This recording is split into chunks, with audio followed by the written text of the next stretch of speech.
Live from New York City, it's the Gary Null Show.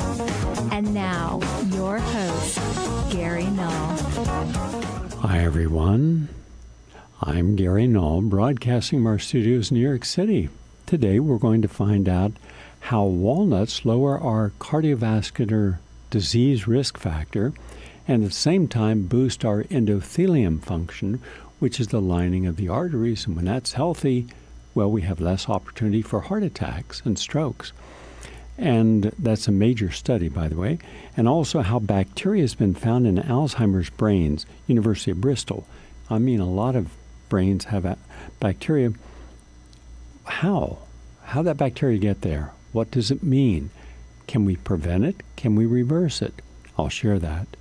Also, for any woman going through menopause, and if you've had hot flashes or night sweats, some brand new research on fermented red clover extract stops menopausal hot flashes and symptoms. That's brand new, and I like to read things in the scientific literature before they get out, and that's from Aarhus University in Denmark. And then a diet rich in tomatoes, and that includes tomato juice and tomato paste and tomato sauce, cuts skin cancer in half, Ohio State University, and a lot more on health and healing. First up, I work with a lot of people who have Alzheimer's. It's not a quick process. I generally tell people it's going to take about 2 to 3 years of being consistent. Now, if they're in a controlled environment, that's best. If they're not, then you got to worry about, well, are they going to drink what their drink they're supposed to? Are they going to take their foods in the way they're supposed to? Are they going to get up and exercise? Unless they're under care, you don't know if that's going to happen. And even if they are having a caregiver, has that person been instructive how they got to go for a walk every 2 hours? They have to have a certain amount of liquid because they'll dehydrate. They're not aware that they're not drinking enough, and they can suffer from either polydipsia or hydrodipsia, either too much water or too little water. They have to have their nutrients spaced throughout the day. So there's a lot that goes in to working with a person with Alzheimer's or dementia or multiple sclerosis or ALS. It's the same. I only have one protocol for all that, and it works. And a lot of the times, depending upon how far gone they are and how much someone's willing to commit to that effort. Now, this is a new piece of the puzzle. This is the University of Bristol in the United Kingdom, and it says, quote, researchers in the United Kingdom have used DNA sequencing to examine bacteria in post-mortem brains. That means after they've died, they've autopsied the brain. From patients with Alzheimer's disease, their findings suggest increased bacterial populations and different proportions of specific bacteria in Alzheimer's compared with healthy brains. The findings may support evidence that bacterial infection and inflammation in the brain could contribute to Alzheimer's disease. Now, you know and I know that Alzheimer's is a neurodegenerative disease that results in cognitive decline and eventually death. And in the brain, the disease causes neurons to die and break down and involves high levels of peptides called amyloid and aggregations of a protein called tau, T-A-U. However, scientists are coming to appreciate the inflammation may play a key role. Now, I've been sharing with you for a long time, and hopefully you're more cognizant of why it's so important in all conditions, is the anti-inflammatory diet. And that means that the foods and beverages you take have to be anti-inflammatory, meaning they don't cause inflammation, they actually turn off inflammation. So when you have a glass of apple juice, that's anti-inflammatory. If you really want to spike it, throw a tablespoon of apple cider vinegar in it, a tablespoon of lemon juice in that apple juice.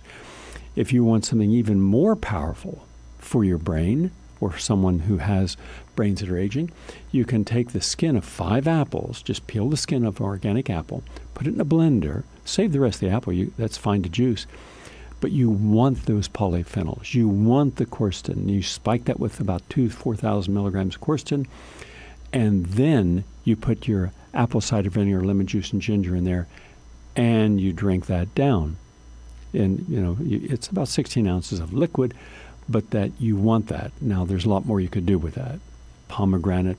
In fact, each day I make myself a a very particular rejuvenation beverage. It has about 18 ingredients in it.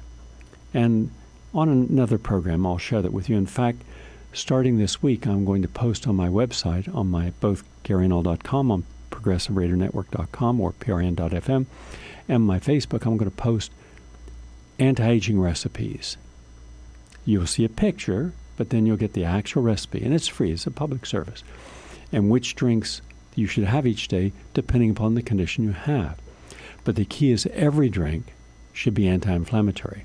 Now, compare that also with everything you eat should either be promoting prebiotics or high fiber or probiotics, meaning when you eat, you should be eating to recolonize the healthy biome, the bacteria, the good bacteria in your intestine. Remember, the bacteria in your intestine communicates in the same way that neurons in the brain communicate. You've got up here in your skull, you have a brain, but in your gut you have a skull. You have a brain. You have over 100 billion neurons.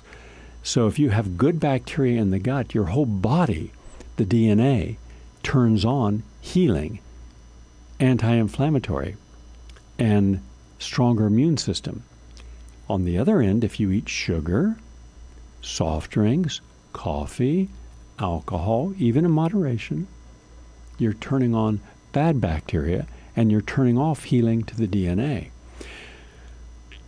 I'm going to have Dr. Bruce Lipton on an upcoming program to explain. It'll take a full hour. I'm going to devote the entire hour to it. How you're either turning on the DNA or you're turning off the DNA as far as the energy that allows healing or diseasing to occur.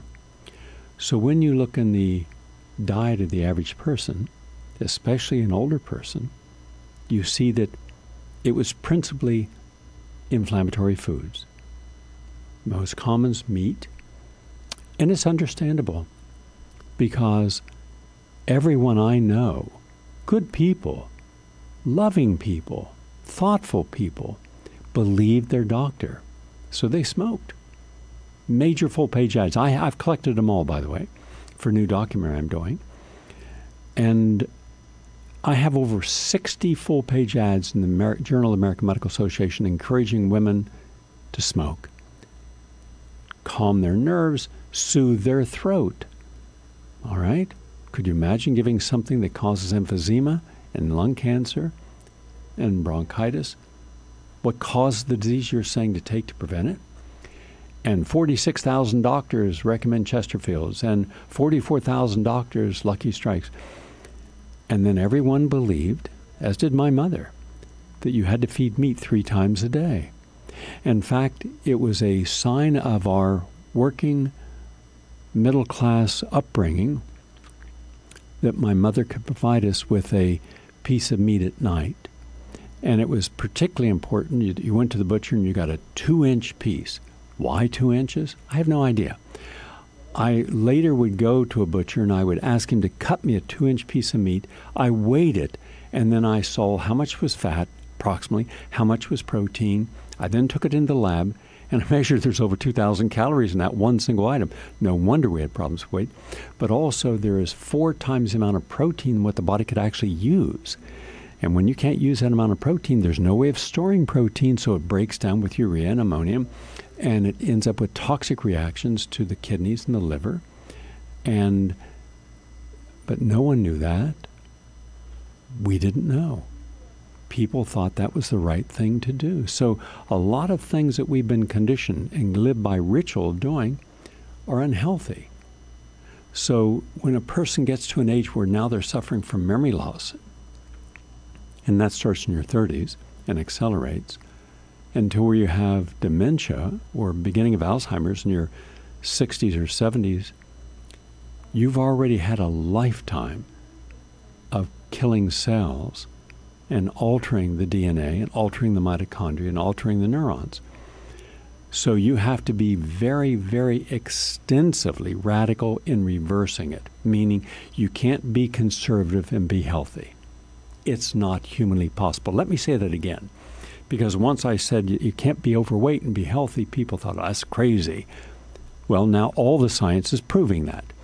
Because of the pro-inflammatory condition, the excess estrogen that is released, it can precipitate a higher level of prostate cancer, breast cancer, ovarian cancer, a gazillion different ways that you're going to be unhealthy, even though you'll show no classical sign. You see, here's one of the thousands of limitations in Orthodox medicine.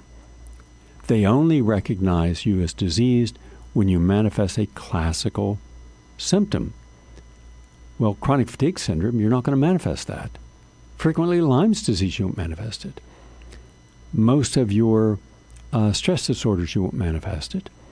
And you really won't manifest cancer until 30 years after you've been processing it.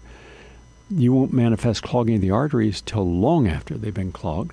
And then when you have your heart attack or stroke or cancer, then suddenly you're diagnosed. So, we have to understand that if something is toxic in a small amount, a part per billion, so small you can't see it, it's still toxic. And sooner or later, when synergistically combined with all the other things that are bad for you, you manifest a symptom. Then you're way past making healthy choices. So we have to understand our body processes every single thing we think, we're exposed to, we say, we feel, we eat and drink and breathe to our betterment or to our detriment. So it's just something to consider. Now, this is about fermented red clover. And red clover is a very healthy item to take in any case.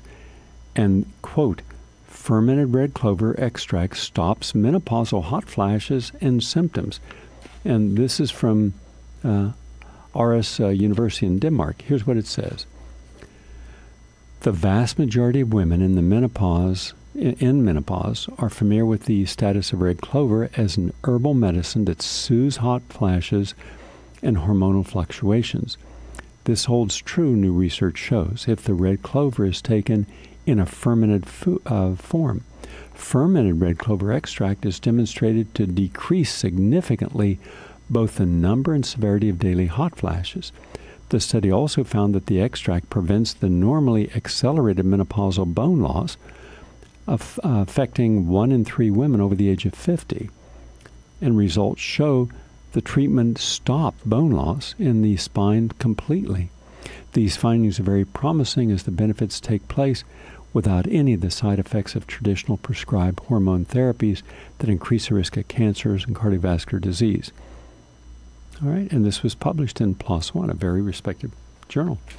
Now, this coming Saturday, it'll be my final webinar for the next at least 4 or 5 months because of my schedule of traveling.